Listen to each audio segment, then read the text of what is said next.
Hi there, this is the annual channel update from Oxford Shortwave Log, and I think I started doing this 3 or 4 years ago. I don't actually appear in front of the camera very much anymore, but when you're as old and as ugly as me, it's I think once a year is enough for anybody. I suppose the big news this year is I'm sat in my new shack, which is about 3 times the size of my old shack. Which is great because it means that I can use all my radios all at the same time. I'm still in the process of setting it up, but yeah, I'm really looking forward to taking advantage of this new space. And it only happened actually a couple of weeks ago. So I'm literally in the middle of setting up antennas and cables and God knows what. So when it's finished, you guys can have a proper look. I'll do maybe a tour of my shack, which I think I have done previously. Someone asked me to do that. I think I did do that, but it was 2 or 3 years ago. But yeah, it just means that I bought some new desks and I can have all of my radios out in use and not stacked on top of each other, which is nice. But more work to do on that. The channel itself continues to be supported really well. I haven't uploaded as many videos in 2019 as I have done in previous years. But I'm still somewhere around about 600 odd, I think, and I think the year before it was over 700. So I'm still averaging, more than 1 a day, nearly 2 a day, which takes some. It does take some going. It's hard work, but I think it's worth it. I don't know if you can hear, there's a jet flying over in the background, on its way to or from Brize Norton probably. It is hard work to keep the momentum up, but it's also enjoyable because, as you know, I love the hobby. The enjoyable bit is listening to the radio and catching DX and doing all that good stuff, experimenting. The slog really is in uploading the videos and writing the descriptions and doing all that kind of stuff, but like I said, it's still worth it. And I think I now have 3,000 subscribers. So my subscriber as a function of uploaded video is not a good ratio. There are as many videos uploaded as there are subscribers. It's basically 1 subscriber per video, which is not a very good hit rate. But to be honest with you, I don't mind because my videos are kind of very ad hoc. I don't use a lot of sort of complex production. Everything's filmed with an iPhone XR these days. Whereas other channel operators use sort of high-end gear and sort of sophisticated production and sound and all the rest of it and lighting, and I don't do any of that. So it kind of doesn't matter to me that my subscriber count is roughly equivalent to the number of videos that I've uploaded. So I'm just happy to be here and happy to still be going after 4 or 5 years, whatever it is. So in terms of what's happened in 2019, so it kind of started badly when my XH Data D808 blew up while I was in Brazil just prior to the turn of last year. And I don't know, some of you will remember that I was using it during an electrical storm. I had it connected to a large wire fence that was protecting me from the jungle, and the audio went on it. Still usable with headphones, but there's no audio. And I did get a replacement last Christmas, but what's interesting is that I don't think I've even taken the replacement out of the box, so I haven't used a D808, sacrilege, for a year, for just over a year. And part of the reason for that is because of the Harwell Amateur Radio Society Radio Electronics Rally in February of this year. You probably remember, or some of you will know, that I limited myself. I took £200 with me as a kind of limits to self-limit myself, and with that money I bought a Sony ICFS W07 for 30 quid, a low HF 150 for about 90, Texan PL 880 and a Dagon D103, sort of 4 pretty legendary radios, and I got all 4 of them for 200 quid. And I'm pretty sure that you might get 150 just for the Sony. You probably spend more than 200 on the low. The PL880 sells for about 180 new, so yeah, I got a fantastic deal. And what happened was I ended up using the low a lot because it's brilliant, battery operated, completely portable, simple to operate, but very sensitive and selective desktop radio.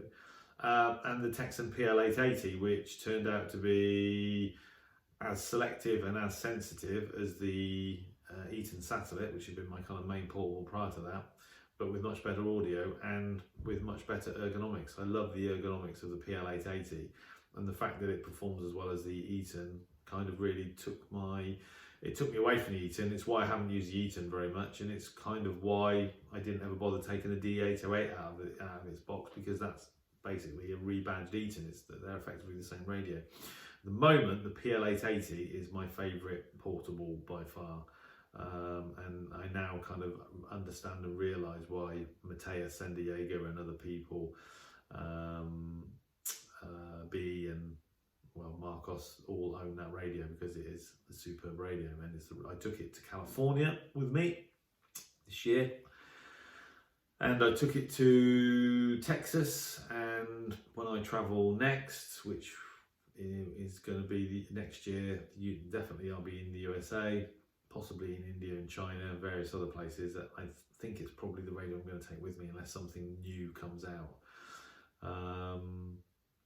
So yeah, what else happened? This year I managed to catch my first ever Trans-Pacific DX from Asilomar in California, a Japanese station on medium wave. That was using the SDR Play RSP Duo and a Bonito Megaloop FX antenna from my kind of lodge that I was staying in. So that was really excellent. And I think it was Mateus who pointed out quite accurately that Trans-Pacific DX is generally much more difficult than transatlantic because the distances involved are much greater. So that was really fantastic to do that, and that was a first for me. And then I guess the other news just after that was I spent a lot of May and June studying for my intermediate ham radio license, which I took, I think it was the 1st of July. And what's good this year is that you can take the examination online. So you take your own laptop to the examination centre with a piece of software that you download, and so you do the exam, multiple choice, and then when you're ready you can submit it online and you get an immediate result. So I knew immediately that I passed my intermediate license, and that's been fantastic because it means that I can now transmit with the TX power of 50 watts, and on HF that makes a big difference. And also, I suppose, new for this year. So I did that and then had my hernia operation, and while I was recovering from my hernia operation for several weeks, I sat around at home basically making QSOs, voice QSOs, with my Yaesu FT991, which is over there, and my SEX80 vertical wideband antenna, and then I have my other setup at work, which is a ICOM IC756 and a full-size G5RV. And in the 2 or 3 months following my op and having passed my intermediate license, I've since made 2 transatlantic QSOs, one with a guy in Canada and one with a guy in West Virginia on 50 watts, which was also amazing. And I know that ham radio isn't really the focus of this channel, but it's another facet of what I do in radio. And I get enjoyment from that. I'm not sure if I get more enjoyment from ham radio or from DXing. Probably still from DXing. Ham radio is something that you can't really do. You can sort of do it on an ad hoc basis. You can switch the radio on and have a listen and make some calls, but I think overall DXing is still the focus. But anyway, it was good to get my intermediate license, and maybe in 2020 I'll have an opportunity to get my full license. That would be nice, and then it's job done. But we'll see. I had my foundation license for about 18 months, so it might be that towards the end of this year or early next year. I'm not in any massive rush to get my full license, but it's something I do need to do. So those are kind of the highlights really.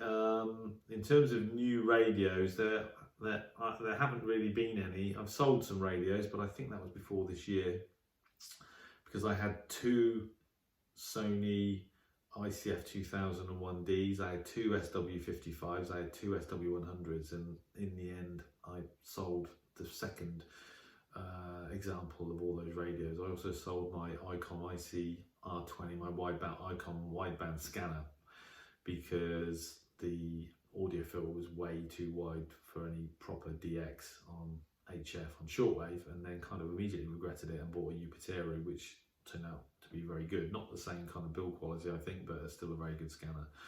And I suppose that's the other thing that I have done this year. I've spent much more time listening to Airband this year, watching the aircraft coming into land at RAF Bryce Norton and at Oxford London Airport, whatever they call it, basically what was Kidlington Airport, videoing the planes coming in, or the more interesting ones, and also copying and videoing the comms to and from the tower, which I find quite interesting. I quite like Airband. I quite like aviation. I've always liked planes, so it's kind of felt like a natural thing to do. So yeah, that's something else that I've been doing in 2019 that I hadn't really done much of previously, not for a very long time, since I was a teenager.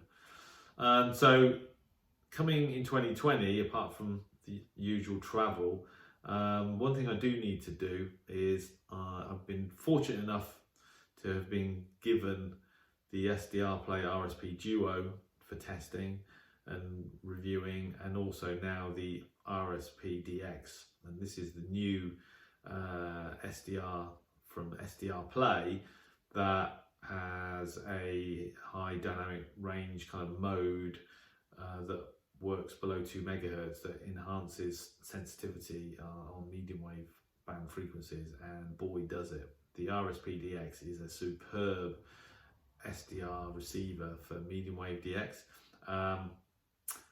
I've copied several PFs using that SDR. Now, yeah, you could argue it's luck, but I've been using it for several weeks now, and you've seen the quality of some of the signals that I've copied and recorded and uploaded to the channel on medium wave, transatlantic.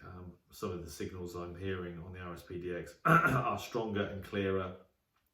They're literally like local AM, and I'm hearing them better than I've ever heard them on the ELAD FDM Duo. Now, I'm not saying that the RSP DX is better than the FDM Duo, because the FDM Duo is a very, very capable receiver for medium wave DX, but from thus far, I think the RSP DX is as good as the ELAD, and when you consider it, I think it costs £225, and the ELAD, just the R version, I've got the 5 watt TX for QRP transceiver version, but just the R version I think is £775. In fact, it's reviewed in this year's WRTH. Yeah, ELAD FDM Duo R, £775 or $899 US, €899. So there you go. With basically what I think is the same performance as the RSP DX in HDR mode below 2 megahertz. So I have promised to do some back-to-back testing, basically to directly compare the ELAD with the RSP DX, and I will do that this coming year.